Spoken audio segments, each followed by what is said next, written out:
I was officially the laziest actress in the industry. The tabloids loved to hate me. Out of every 10 behind-the-scenes clips leaked from my movie sets, 9 of them showed me curled up somewhere, fast asleep. When I got dragged onto a rustic farming reality show, I spent the entire time masterfully avoiding any actual labor. The internet had dragged me onto the trending topics more times than I could count. This girl has zero work ethic. Kick her out of Hollywood already. Rumor has it she had a kid with some 70-something billionaire, but he kicked the bucket before she could even secure a prenup settlement. Yep, someone analyzed her kid's profile. He looks exactly like the late Mr. Abernathy. That was my life until I finally dragged my absolute terror of a son onto a parenting reality show. The live stream had barely started when he snatched every toy in sight and smashed 3 expensive production cameras. Before I could even open my mouth to discipline him, he pulled his usual stunt, turning on the tears to make himself the victim. It's only because you never let me play with toys at home. I couldn't help it. Nobody loves me at home, and now you won't even pretend for the cameras? Are you going to hit me in front of everyone? Is that it? Staring at his familiar little theatrical routine, I let out a long, weary sigh. You smashed your grandfather's 9-figure antique Ming vase, and used a multi-million-dollar Monet sketch as scratch paper.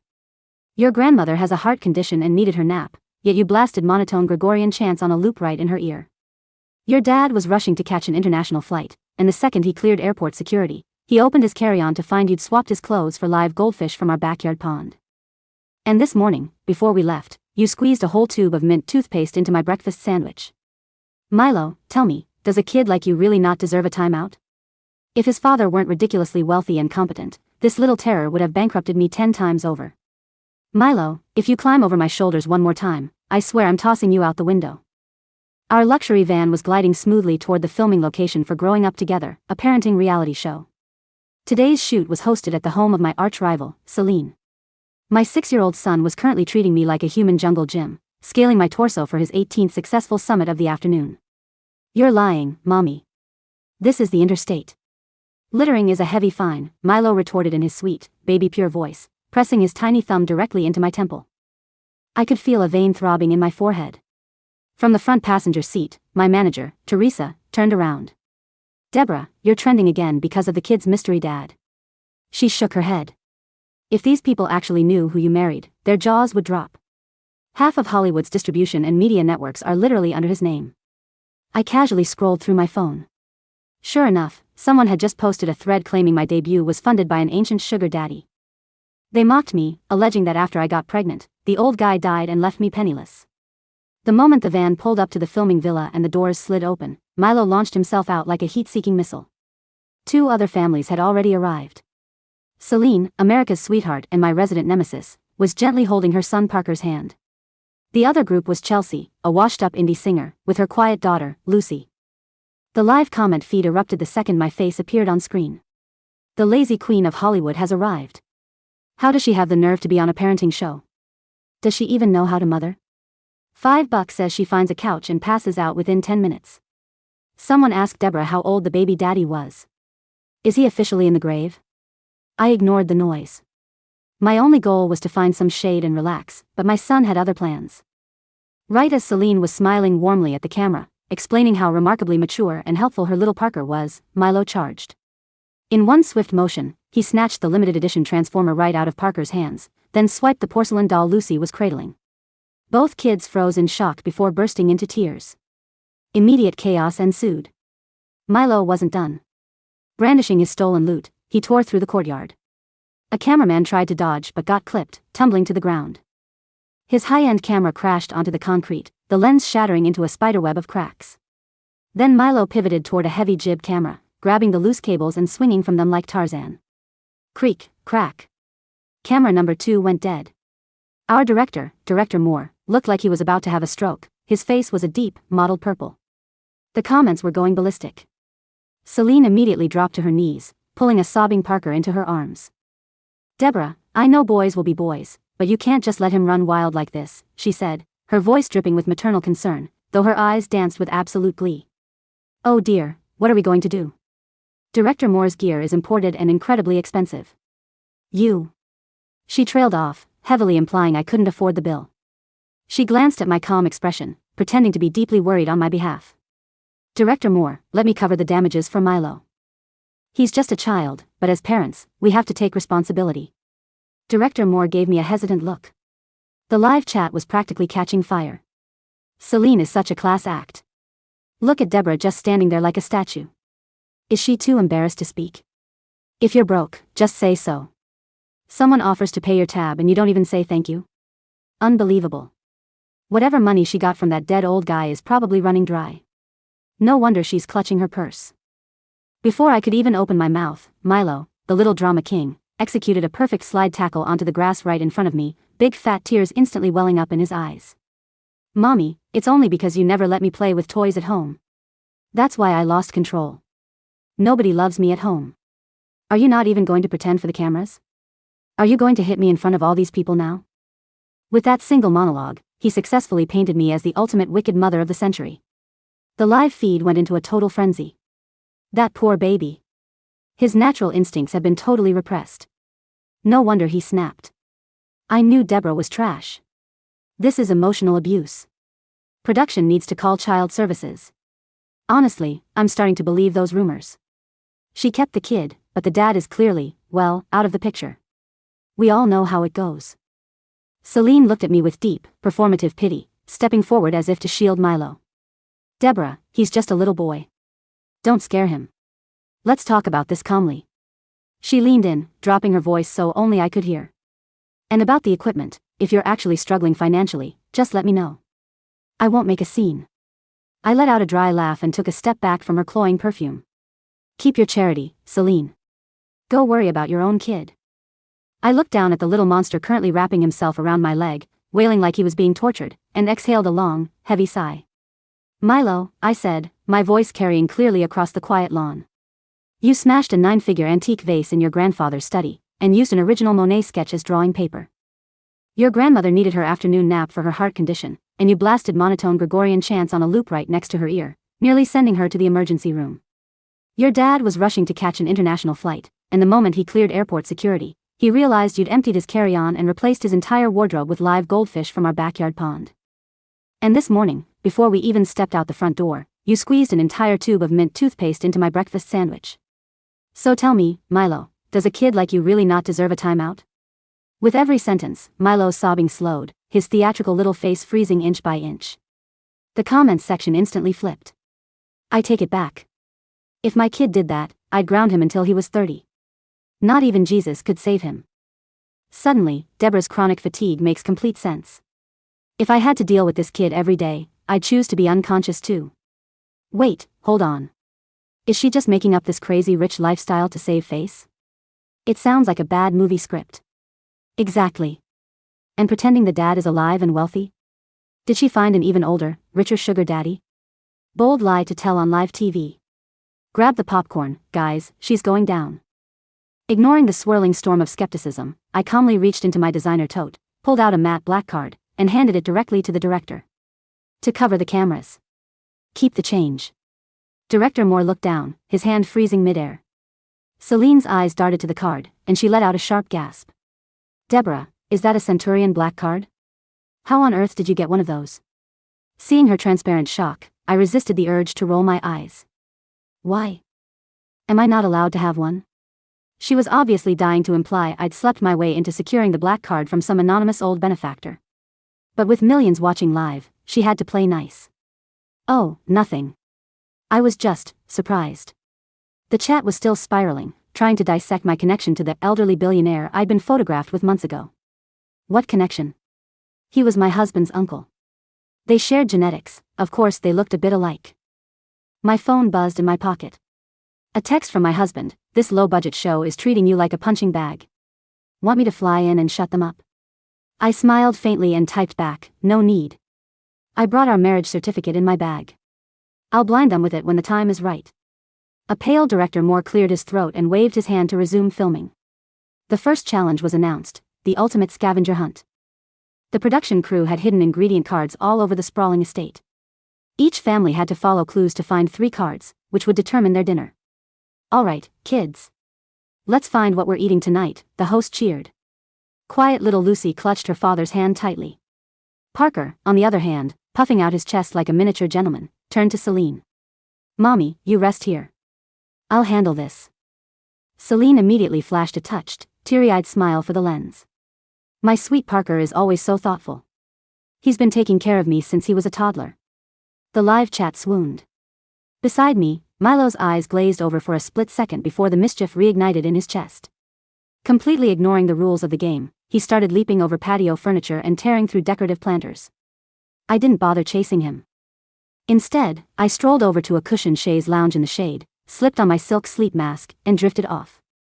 In my world, sleep was the ultimate priority. And there it is. Deborah's signature move. Did she seriously just take a nap? Is she leaving her kid unsupervised? I know her son is a handful, but this level of checked-out parenting is wild. I was just about to cross the threshold into deep sleep when Celine's high-pitched shriek startled me so badly I nearly slipped off the lounge chair. Milo. Oh my God, why are you digging up those imported Dutch tulips? I pushed up my sleep mask. My darling little terror was sitting in a freshly dug pit in the middle of Celine's pristine flower beds, holding a plastic trowel. Parker was standing nearby, tears streaming down his face. Mommy, I just told him he shouldn't dig there. And he pushed me and destroyed the flowers. Milo tossed the trowel aside, crossing his arms stubbornly. He's a liar. He told me to dig here. He said there was pirate gold buried under the roots. I did not. Parker sobbed louder. Did too. Seline gathered her weeping son into her arms, shooting me a look of pure, icy condemnation. Deborah, these tulips are incredibly rare. How am I supposed to explain this to my husband? The comments were merciless. LOL, Seline is basically asking, can you even afford these? Deborah got caught slipping. Slack off all you want, but this is gonna cost her a fortune. This is so embarrassing. She should just pack up and leave the show. Watching this overly dramatic display of maternal martyrdom, I felt a migraine coming on. I walked over to Milo and looked down at his dirt-streaked face. Milo, look at me. Did he really tell you to dig here? Milo nodded vigorously, his bottom lip trembling. He did. For all his chaotic energy, Milo never lied about his pranks. I turned to the crew, raising an eyebrow. Director Moore, do me a favor. Pull the footage from the security camera pointing at this corner of the garden. Celine's expression shifted, the maternal warmth faltering for a fraction of a second. Deborah, really? Are you saying you don't trust my son, or me? It's just kids playing. There's no need to make a federal case out of it. Let's not ruin the mood. I completely ignored her, keeping my gaze fixed on the director. Moore hesitated. On one hand, he didn't want to cause a rift on set, on the other, his phone suddenly buzzed with an incoming text. He looked at the screen, and his face instantly drained of color. Bring over the playback monitor, he barked. Let's see the footage. Within seconds, the high-definition playback revealed the truth. Parker had pulled Milo over to the corner of the garden, pointed at the tulips, and whispered something about buried treasure. Then, he had physically handed Milo the trowel before stepping back to watch the destruction with a smug grin. The evidence was undeniable. A heavy silence fell over the lawn. Celine's expression turned utterly rigid, while Parker's eyes went wide as he realized he'd been caught. The live feed went wild. Oh my God. Plot twist of the century. The angel child is actually a little schemer? Jesus, the kid definitely learned that from his mother. How can a 6-year-old be that manipulative? You hit the nail on the head. Celine's whole saintly mother routine is starting to look super fake. I turned back to Seline, keeping my voice level and cool. Still want an apology? Because from where I'm standing, your kid's got some pretty impressive acting skills for his age. Seline faltered, her body swaying slightly before she forced a smile that looked more like a grimace. It's a misunderstanding, just a silly little joke. Parker didn't mean any harm. As she spoke, she subtly but sharply pinched her son's arm under her cloak of comfort. Parker immediately wailed, tears cascading down his cheeks. Mommy, I'm sorry. I just wanted to play treasure hunt with Milo. I didn't know they were expensive flowers. I'm sorry, Milo. The two of them deserved an Academy Award for their synchronized damage control. I let out a soft snort, not even bothering to call them out. Kneeling in the dirt, I brushed a stray curl off Milo's forehead. The little terror was actually looking genuinely hurt for once, his eyes rimmed with red. Alright, tough guy, drop the act. If you want to cry, just cry. No one's going to tease you. The moment the words left my mouth, Milo's face puckered, and he let loose a siren-like sob that echoed off the hills. With practiced ease, I pulled a pair of noise-canceling earplugs from my pocket and popped them in. The production crew looked like they wanted to jump into a lake. The drama finally petered out when Milo cried himself to sleep on my shoulder, and the afternoon wrap-up was hastily cut short. By dinner, the atmosphere was suffocatingly tense. Thanks to Milo's unscheduled gardening session, our sole bounty for the night was a single card labeled boiled greens. Celine's table boasted a massive Maine lobster, while Chelsea and her daughter had scored a thick ribeye steak. The lobster and sizzling steak sat proudly in the middle of the dining hall, while a pathetic bowl of unseasoned boiled kale sat in front of us. Milo, having finally woken up from his nap, stared at the feast next door, then down at our greens, his little face collapsing. Without a word, he slid off his chair and bolted toward the next table, his little hand reaching straight for Parker's lobster tail. Seline snatched the plate away, her brow furrowing as she adopted her best lecturing tone. "Oh, Milo, sweetheart, we don't grab. But then again, I suppose children from single-parent homes miss out on certain boundaries. It's hard raising a boy without a father figure around." She sounded like a concerned aunt, but her eyes were venomous, stabbing directly at my supposed status as a struggling single mother. Parker joined in, holding up a piece of meat. "I found this. You didn't get one, so you can't have any." Milo's cheeks flushed a furious crimson. "I am not. I have a dad. He's super tall and handsome and rich." Seline let out a soft, mocking chuckle. "Deborah, dear, teaching children to lie isn't a great habit. We all know how tough it is being a single mom, but feeding him fantasies just to protect his pride isn't healthy." Parker chimed in. "Liar. If your dad is rich, why are you eating grass?" Milo's chin trembled, on the verge of another epic breakdown. But right before the waterworks started, the heavy French doors of the villa swung open. My personal assistant marched in, carrying a massive, insulated catering chest, followed by 2 professional chefs in crisp white coats. "Ma'am, your late dinner order has arrived," my assistant announced calmly. The chests were popped open, revealing layers of shaved ice packed with giant king crab legs, fresh Maine lobsters, and geoduck. I casually picked up a crab leg that was nearly the length of my forearm, turning it slowly in front of the primary camera lens. "My husband was worried his son wasn't getting enough protein," I said smoothly. Milo's tears vanished instantly as he grabbed a massive lobster claw and began happily gnawing on it. The comments immediately caught fire. "She is putting on such a show. There is no husband. She's just a mistress trying to save face. The paparazzi have literally never caught her with a man. She's building a fake persona for the show. If he actually exists, show us. Stop hiding him behind catering boxes." Right on cue, a deep, rhythmic thrumming echoed from the clouds. A sleek, private helicopter descended over the resort's manicured lawns, its blades whipping up a mini-tempest. The cabin door opened, and a man walked out, a man whose face was usually reserved for the covers of Forbes and the Wall Street Journal. He squinted against the sun, his eyes locked onto our table. "Who said you could talk down to my family?" The silence that followed was so thick you could have sliced it with a butter knife. The roar of the helicopter blades slowly died down into a low, metallic hum, kicking up a final gust of wind that sent dust and stray leaves swirling across the manicured lawn. The security guards jumped out first, standing in immaculate black suits at the perimeter, but no one was looking at them. Every camera lens, the live ones that weren't shattered on the grass, pivoted in unison toward the tall, shadow-draped figure stepping down the ramp. Ethan Vance. 32 years old, built like a dark-haired Roman statue carved out of ruthless ambition, and wearing a bespoke Tom Ford suit that probably cost more than the production budget for this entire season. He was the CEO of Vance Global Media, the man who held the digital distribution rights to 80% of the entertainment industry, and, as of 5 seconds ago, the supposed dead 70-something billionaire the internet had been cackling about for 3 straight years. The live comments section on the screen held by a nearby crew member didn't just explode, it froze from pure server overload. When the feed caught up, the chat was a waterfall of gibberish. What the actual fuck is Ethan Vance doing here? Wait. Is he the baby daddy? No way. No way in hell. Ethan Vance is alive and he looks like that? Hold on, wasn't there a rumor that the late Mr. Abernathy was his maternal great-uncle? Holy shit, the kid doesn't look like the dead guy. He looks like Ethan Vance.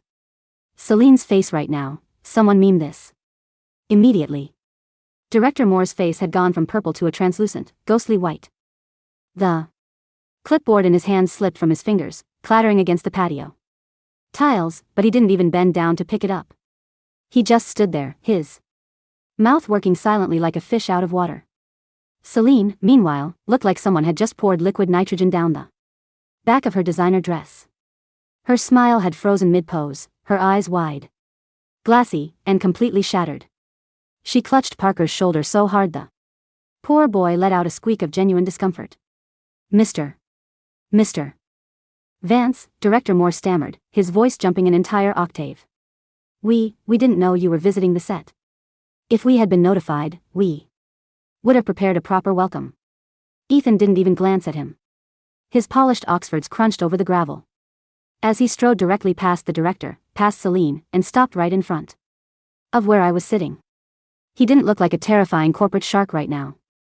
He looked like an exhausted father who had just spent 6 hours in transit dealing with international board members. He reached down, unbuttoned his suit jacket, and crouched right in front of Milo, who was still holding a half-eaten crab leg with butter smeared across his cheek. Ethan raised an eyebrow, examining our son. Did you put goldfish in my luggage? Again? Milo blinked his massive, innocently round eyes, wiped his mouth with the back of his sleeve, and gave a tiny, cheerful burp. No. Today was toothpaste in Mommy's sandwich. Good, Ethan said smoothly, without missing a beat. We're even. He stood up, turned around, and wrapped one heavy, warm arm around my waist, pulling me effortlessly against his side. The scent of cedarwood, rain, and outrageously expensive cologne immediately replaced the smell of ocean mud and Celine's sickly sweet perfume. I leaned my head against his shoulder with a heavy sigh. You're late. My sandwich tasted like spearmint, and your son destroyed 3 cameras before lunch. I saw, Ethan murmured, his thumb rubbing small, soothing circles against my waist. I already had my assistant wire Moore a check for the damages. Double the retail value, so he can buy himself a nice cardiac doctor while he's at it. He finally turned his gaze towards Seline. If cold water could take human form, it would be the look Ethan Vance leveled at America's sweetheart. It wasn't angry. Anger implied effort. It was a look of total, dispassionate evaluation, the way a tycoon looks at a microscopic line item expense he's about to strike from the ledger. You were saying something about single mothers, Miss Sterling? Ethan asked, his deep voice carrying clearly over the dead-silent courtyard. And about my son. Lacking boundaries? Seline swallowed hard, her hand trembling as she smoothed down her skirt. Her mind was visibly racing, trying to figure out how to salvage her carefully crafted persona in front of millions of live viewers. Mr. Vance. I had no idea, she stuttered, forcing a breathless, airy laugh that sounded completely unhinged. The media, there were so many rumors. Deborah never mentioned she was married to you. I was just concerned for Milo's well-being. You know how children act out when they don't have structure. My son has plenty of structure, Ethan said coldly. He also has 2 living parents, an international trust fund, and a mother who doesn't need to sell out her dignity on live television to pay her mortgage. Oof. The live chat went off like a firecracker. Savage. Deborah's husband came in with a steel chair. Did he just call Selena broke clout chaser on national TV? Look at Celine's face. She's about to burst into tears. Deborah is literally just leaning on him like a sack of potatoes. I am crying laughing. I was, indeed, leaning on him like a sack of potatoes. Standing upright required back strength, and I had already exerted far too much energy today dealing with tulip excavation and antique destruction. If you ever speak to my wife or my son in that tone again, Ethan added, his voice dropping into a dangerously low register that made even Director Moore shudder, I will ensure your upcoming film distribution contracts are subjected to an immediate, structural review. Seline turned dead white. Her multi-million-dollar movie deal with Vance Media's subsidiary was set to sign next month. If Ethan pulled the plug, her career would take a hit it might never recover from. I apologize, Seline squeaked out, bowing her head. I was out of line. Don't apologize to me, Ethan said dismissively. Apologize to the grass your kid told my son to dig up. Milo let out a loud, triumphant giggle, stuffing another piece of crab meat into his mouth. Ethan glanced down at the pathetic bowl of boiled kale sitting on our table. Then looked at the massive seafood spread his team had brought in. He picked up A pair of silver tongs, dropped a giant lobster tail onto Milo's plate, and then looked at me. Are you done here, or do you want to finish sleeping through the rest of the episode? I want to go to bed, I murmured into his chest. My neck hurts from sitting on that fake rattan chair. Let's go then. Ethan didn't even wait for Director Moore's permission. He effortlessly scooped Milo up with one arm, looped his other arm under my knees, and lifted me off my feet before I could even process what was happening. Wait. Mr. Vance. Deborah. Director Moore panicked, taking a step forward. We're still live. The afternoon segment. My wife is tired, Ethan said over his shoulder, walking back toward the private transport van parked near the villa gates. We'll resume tomorrow morning. If you have a problem with that, call my legal department. They're on retainer. Inside the luxury van, the ambient noise of the set vanished, replaced by the soothing hum of climate control and leather seats. Milo had already slumped over in his high-end car seat, fast asleep with a half-eaten breadstick still clutched in his tiny fist. The chaotic energy of a 6-year-old was a finite resource, and he had burned it all on grand larceny and property damage.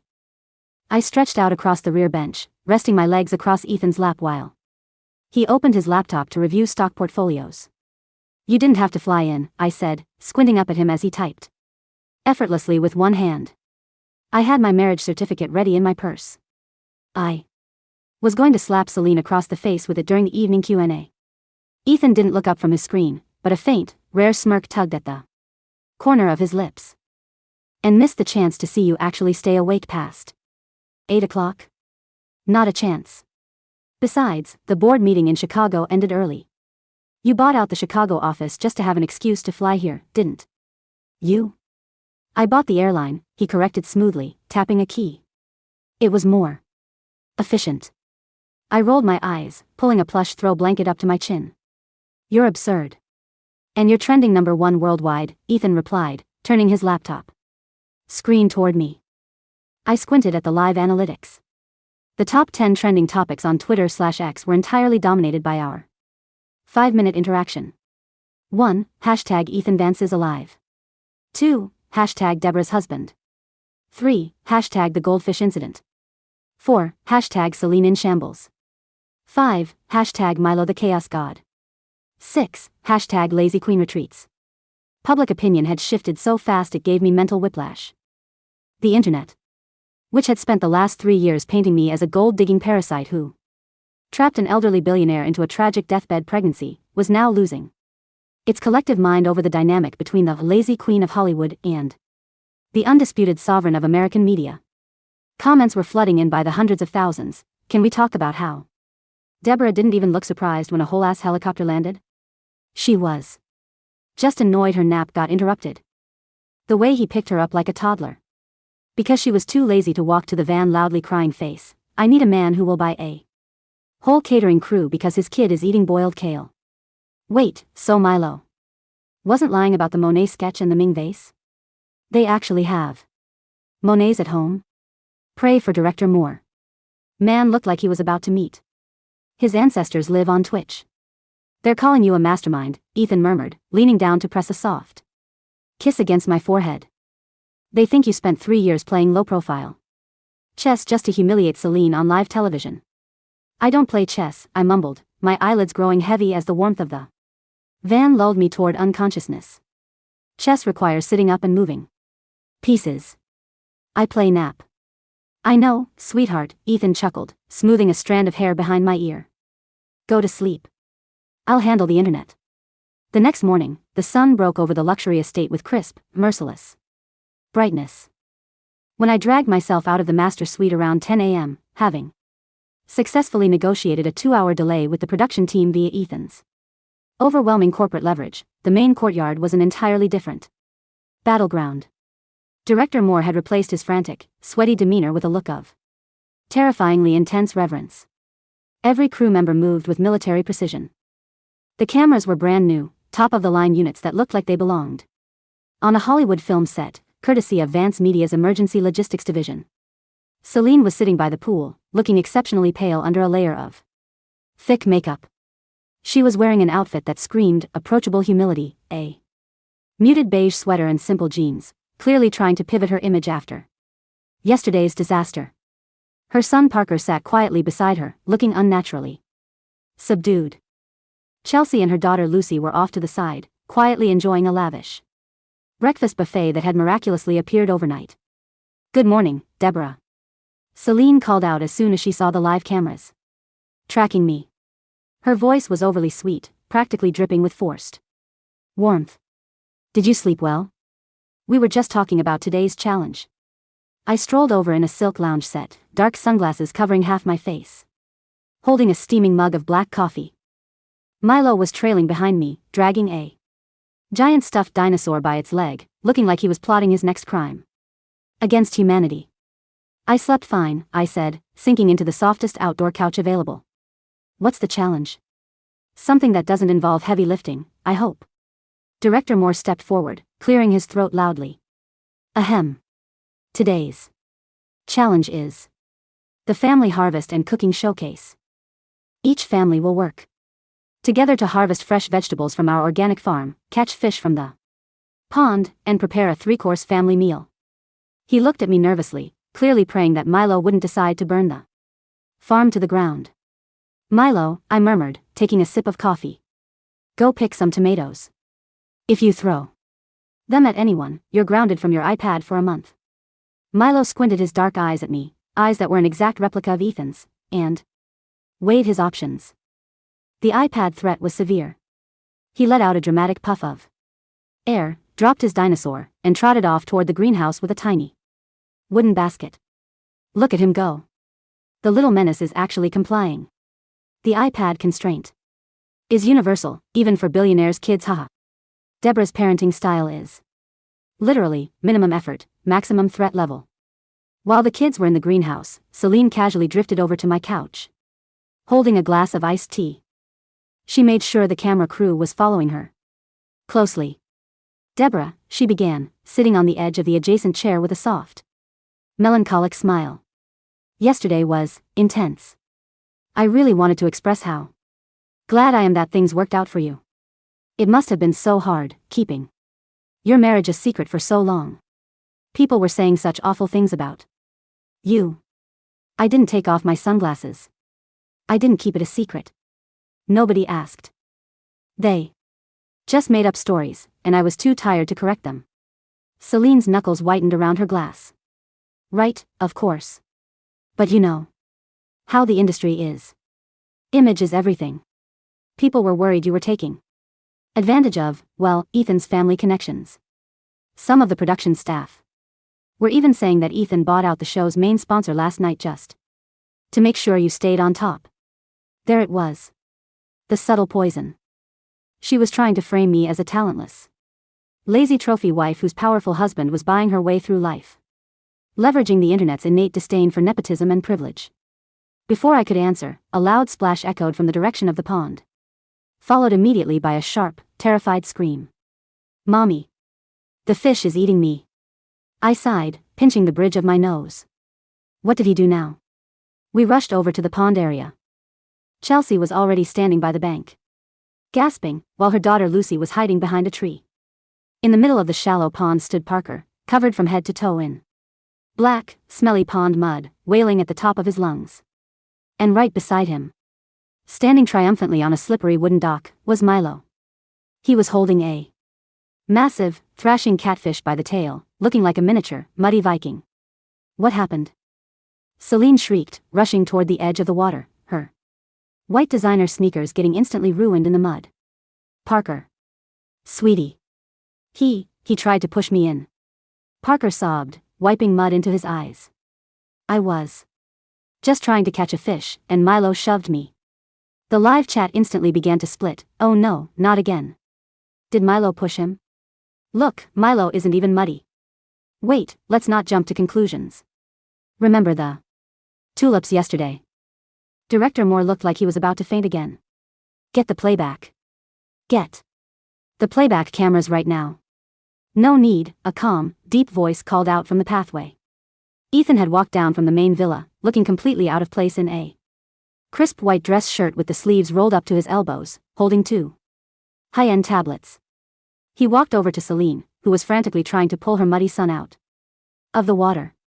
Your son didn't get pushed, Ms. Sterling, Ethan said, tapping the screen of his tablet and turning it toward the primary camera lens.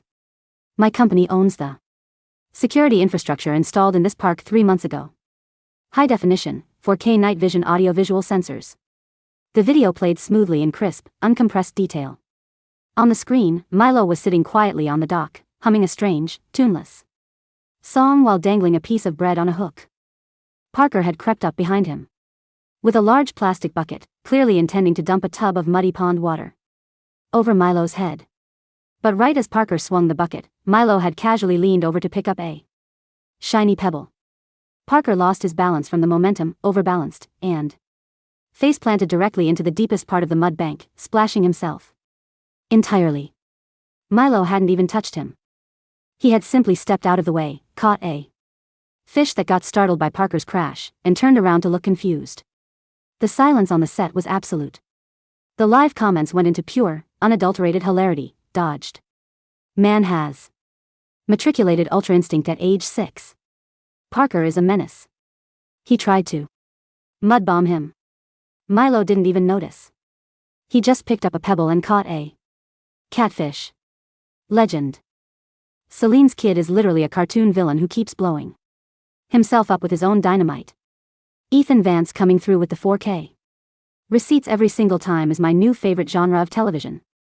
Seline stood there, covered in pond mud from hugging her sticky son, staring at the high-definition footage on Ethan's tablet. Her face cycled through shock, embarrassment, rage, and ultimate humiliation. He. Seline stammered, looking at Parker, whose crying had suddenly stopped as he realized his trick was exposed on camera for the second time in 24 hours. Parker, why would you do that? Parker, realizing he was utterly defeated, burst into real, genuine tears of frustration. Because you told me to make him look bad. You said if Milo looked bad, the internet would like us more. Boom. The entire set froze. The cameraman stared. Director Moore's jaw hit the grass. The comments section broke the internet again. Holy shit. He said what? The kid just dimed her out live on air. Parenting show of the century. Cancel. Seline immediately. She was coaching her kid to sabotage a 6-year-old? What? A monster. Seline's eyes went wide as saucers. Parker. No. That's not, I never. You did. Parker wailed, totally breaking down. You said if I made him cry, you'd buy me the new PlayStation. I don't even like tulips. I stood there on the grassy hill, holding my coffee mug, and let out a soft, low chuckle. I looked over at Ethan, who was watching the meltdown with the quiet satisfaction of a man whose stock options had just tripled. Well, I said loudly enough for the microphones to catch. That explains why Parker's acting was so rigid yesterday. Monologue needed work, Seline. You should stick to romantic comedies. By mid-afternoon, the production was in utter chaos, but the view count for Growing Up Together had broken every streaming record in television history. Over 50 million people were watching the live feed simultaneously. Seline had locked herself and Parker inside her trailer, refusing to come out, while her PR team frantically issued statement after statement online, trying to claim her son was confused and under extreme stress. Meanwhile, I was back on my favorite shade-covered lounge chair. Ethan had pulled up a folding chair next to me, typing away on his laptop while Milo sat in the grass at our feet, happily using a set of expensive executive pens Ethan had given him to draw angry-looking dinosaurs on a piece of paper.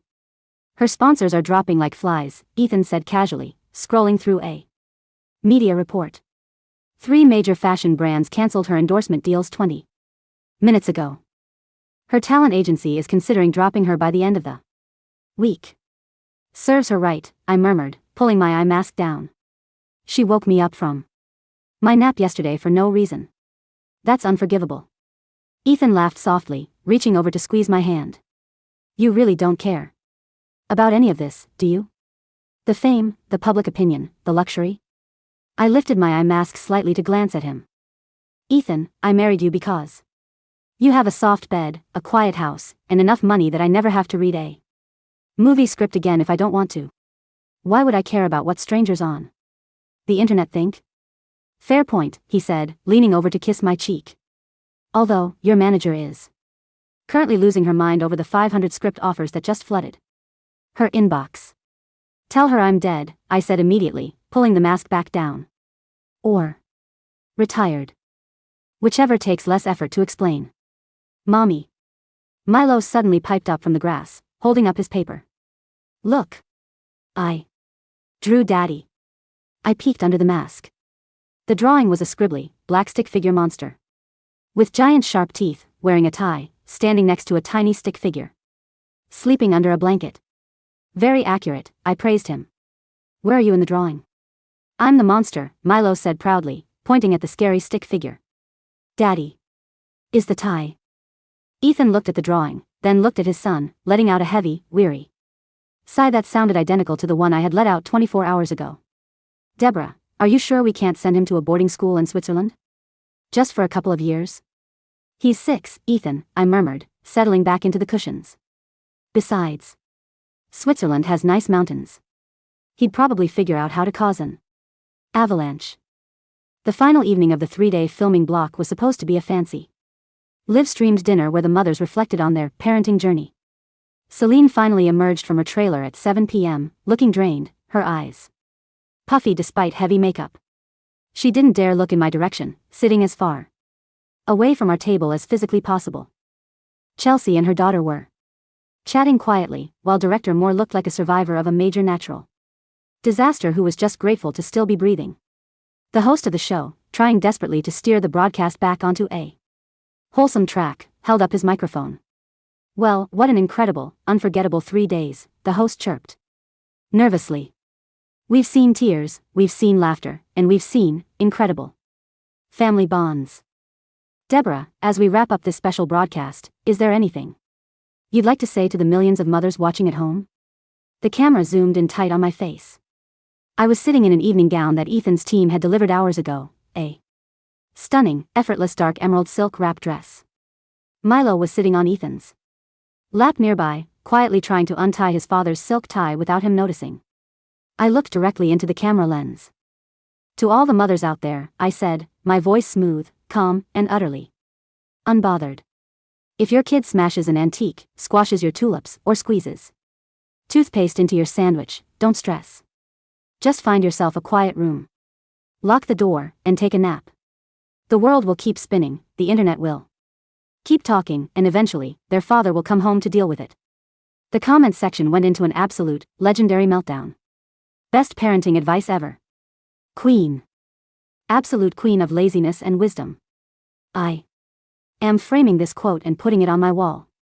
Deborah just became the idol of tired moms everywhere. Ethan Vance's face while she said that, he looks so resigned, loudly crying face, 10/10 show. Would watch again. Ethan looked over at me, a soft, helpless smile breaking through his stern corporate facade. He reached over, taking my hand in his, holding it tight. Come on, he whispered, standing up and swinging a giggling Milo onto his shoulders. The helicopter is waiting. Let's go home. Thank God, I sighed, standing up and smoothing down my dress.